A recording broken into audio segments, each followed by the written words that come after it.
اعوذ باللہ من الشیطان الرجیم بسم اللہ الرحمن الرحیم یا بنی اسرائیل اذکروا، اے بنی اسرائیل یاد کرو نعمتی اللتی میری نعمت کو جو انعمت میں نے انعام کی، تاپش تو کا معنی ہوتا ہے میں نے انعام کی علیکم تم پر، وانی اور بے شک میں نے فضلتکم تم کو فضیلت بخشی للعالمین تمام جہانوں پر۔ پہلے ان کی فضیلت تھی لیکن اب فضیلت امت محمد صلی اللہ علیہ وسلم کی، جو مسلمان ہیں اب ان کی فضیلت تمام جہانوں پر۔ واتقوا، اور یہ جو ہے نا اے بنی اسرائیل، یہاں سے اس سے پہلے قریباً 84 آیات ہیں، یہ بنی اسرائیل کی نافرمانیاں اور اللہ کی نعمتوں کے متعلق لگاتار 84 آیات اسی موضوع پر ہیں۔ اللہ تعالیٰ یہاں جب اس موضوع پر اختتام کر رہا ہے تو ساتھ ایک اور یہ پیغام دے رہا ہے کہ میری نعمت کو یاد کرو، میں نے تم کو فضیلت بخشی تھی۔ اب یہ جو فضیلت تمہاری فضیلت اور برتری اب تم سے منتقل ہو کر یہ بنی اسماعیل میں جا رہی ہے، اب بنی اسرائیل میں نہیں بنی اسماعیل میں جا رہی ہے، اور تم سے یہ جو برتری ہے تمہاری یہ فضیلت ہے اب یہ چھین لی گئی ہے، اب یہ امت محمدیہ کو مل چکی ہے۔ واتقوا، اور ڈرو یوماً اس دن سے لا تجزی جب نہیں کام آئے گی کوئی جان کسی جان کے کچھ بھی، اور نہ قبول ولا یقبل، اور نہ قبول کیا جائے گا منہا اس سے عدل کوئی فدیہ، یعنی بدلے میں چیز دے کر، بدلے میں کوئی پیسے دے کر بندہ چھڑا لینا، تو یہ بھی قبول نہیں کیا جائے گا۔ ولا تنفعها شفاعۃ، اور نہ نفع دے گی کوئی سفارش، ولا هم ينصرون، اور نہ ان کی مدد کی جائے گی۔ وَإِذِ ابْتَلَىٰ، اور یاد کرو جب ابتلا آزمایا ابراہیم علیہ السلام کو ربہ، اس کے رب نے بکلمات چند کلمات کے ساتھ۔ تو یہ کلمات کیا ہیں؟ اس میں بہت ساری چیزیں ہیں کہ اللہ تعالیٰ نے اپنے احکامات کے ساتھ، اپنے باتوں کے ساتھ ابراہیم علیہ السلام کو آزمایا، جیسے اپنے والد سے جو مخالفت ہوئی شرک کی وجہ سے، اس طرح ظالم بادشاہ کے پاس استقامت، میاں بیوی کا معاملہ، پھر ہجرت کے بعد وہاں سے پھر بچے کو ذبح کرنے کے بارے میں، بچے کو مکہ مکرمہ میں چھوڑنے کے بارے میں، اس طرح آگ میں چلے جانا، اور یہ بڑی آزمائشیں تھیں۔ اسی طرح پھر 80 سال کی عمر میں ختنہ کرنا، انہوں نے اپنا ختنہ 80 سال کی عمر میں کیا، یہ بہت بڑی آزمائشیں تھیں۔ ایک صحیح روایت آتی ہے، عبداللہ بن عباس فرماتے ہیں کہ یہ وہ 10 چیزیں ہیں نا، ان سے آزمایا۔ عبداللہ بن عباس کے الفاظ ہیں، اللہ تعالیٰ نے ابراہیم علیہ السلام کو 10 چیزوں سے آزمایا، 5 سار کے متعلق ہیں، 5 باقی جسم کے متعلق۔ سار کے متعلق ہیں وہ یہ ہے کہ مونچھیں کاٹنا، مسواک کرنا، کولی کرنا، ناک میں پانی چڑھانا، اور مانگ نکالنا، سار کے بال صحیح رکھنا۔ اور باقی جسم کے متعلق ہے وہ یہ ہے کہ زیر ناف بال صاف کرنا، پھر ختنہ کرنا، پھر بغلوں کے بال تراشنا، بغلوں کے بال اکھیڑنا، ناخن کاٹنا، اسی طرح اگر کوئی پیشاب خانہ کے اثرات کو جسم سے زائل کرنا، یہ ہیں وہ ساری۔ اور ابراہیم علیہ السلام نے پھر جب ان کی عمر 80 سال سے اب انہوں نے اپنا ختنہ خود کیا، فَأَتَمَّهُنَّ، تو انہوں نے ان کو پورا کر دیا، ابراہیم علیہ السلام نے تمام باتوں کو پورا کر دیا، تمام احکامات کو پورا کر دیا۔ اللہ نے فرمایا انی جاعلک، بھی شک میں بنانے والا ہوں، للناس، آپ کو، لوگوں کا، کاف کا معنی تجھے بنانے والا ہوں لوگوں کا امام۔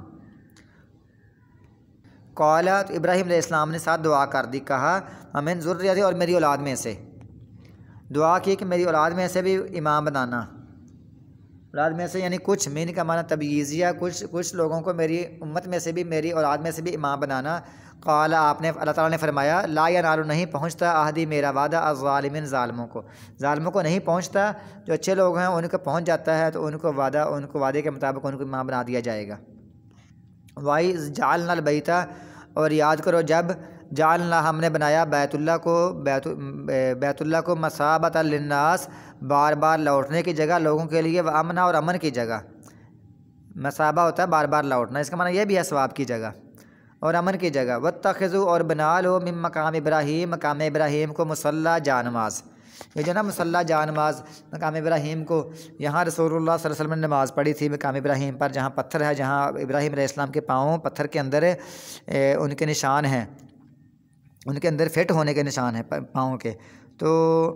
حضرت عمر کی یہ خواہش تھی، اللہ کے نبی آپ یہاں نماز پڑھیں۔ اللہ تعالیٰ نے حضرت عمر کی ذہن کے مطابق اللہ تعالیٰ نے موافقت کی اور یہ آیت اتارتی، واتخذوا من مقام ابراہیم مصلی۔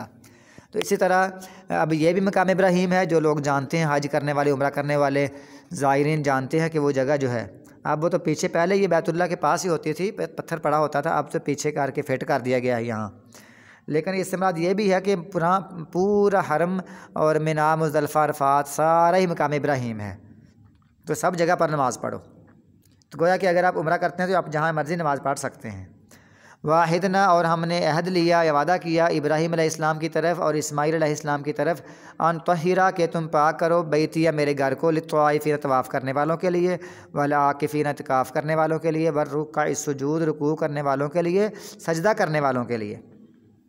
ان کے لیے تمہیں میرے گھر کو پاک صاف کرنا ہے۔ اب ایک تو ویسے صفائی ہے، صفائی ستھرائی، روشنی کا انتظام اور یہ سارے معاملات، اور دوسرا اس کا معنی ہے کہ شرک سے پاک کرنا ہے، بتوں سے پاک، یعنی لوگوں کو شرک سے بچانا ہے۔ اچھا، اب شرک سے ان کو بچانا ہے،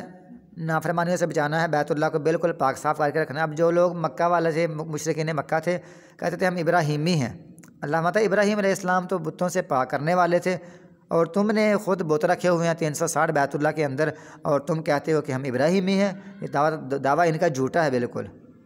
ابراہیم کے لیے تو حکم تھا کہ تم میرے گھر کو پاک صاف کرو، اسماعیل علیہ السلام کو بھی حکم تھا۔ اس کا معنی یہ بھی ہے کہ اللہ تعالیٰ اپنے انبیاء سے فرما رہا ہے کہ تم نے میرے گھروں کو پاک صاف رکھنا ہے، اور یہاں لوگوں نے طواف کرنے کے لیے آنا ہے۔ یعنی سید القومی خادمہم، جو قوم کا سردار ہوتا ہے وہ ان کا خادم ہوتا ہے، ان کی خدمت کرتا ہے، فیصلے بھی کرتا ہے، خدمت بھی کرتا ہے۔ تو یہ انبیاء ہیں، یہ خدمت کر رہے ہیں عوام الناس کی، کہ ان کے لیے صفائی ستھرائی کا انتظام کر رہے ہیں۔ تو ہمیں بھی چاہیے کہ ہم اگر علماء ہیں، شیوخ ہیں، اور خطباء ہیں، قراء حضرات ہیں، مدرسین ہیں، تو ان کو بھی چاہیے کہ اپنی مساجد کی، اللہ کے گھر کی صفائی کرتے رہیں، اس میں کوئی شرمندگی محسوس نہ کریں، کوئی ندامت نہ محسوس نہ کریں، اس میں اپنی بے عزتی محسوس نہ کریں۔ یہ انبیاء والا کام ہے، یہ انبیاء کی سنت ہے۔ وَإِذْ قَالَ ابراہیم، اور یاد کر جب کہا ابراہیم علیہ السلام نے، اے میرے رب، رب اجعل، اے میرے رب بنا دے اس کو، ھذا بلدن، اس کو شہر امن والا، وارزق اہلہ، اور رزق دے اس کے رہنے والوں کو، من الثمرات، پھلوں میں سے، اللہ رزق دے اس کے رہنے والوں کو پھلوں میں سے، اور اس کو امن والا بنا دے۔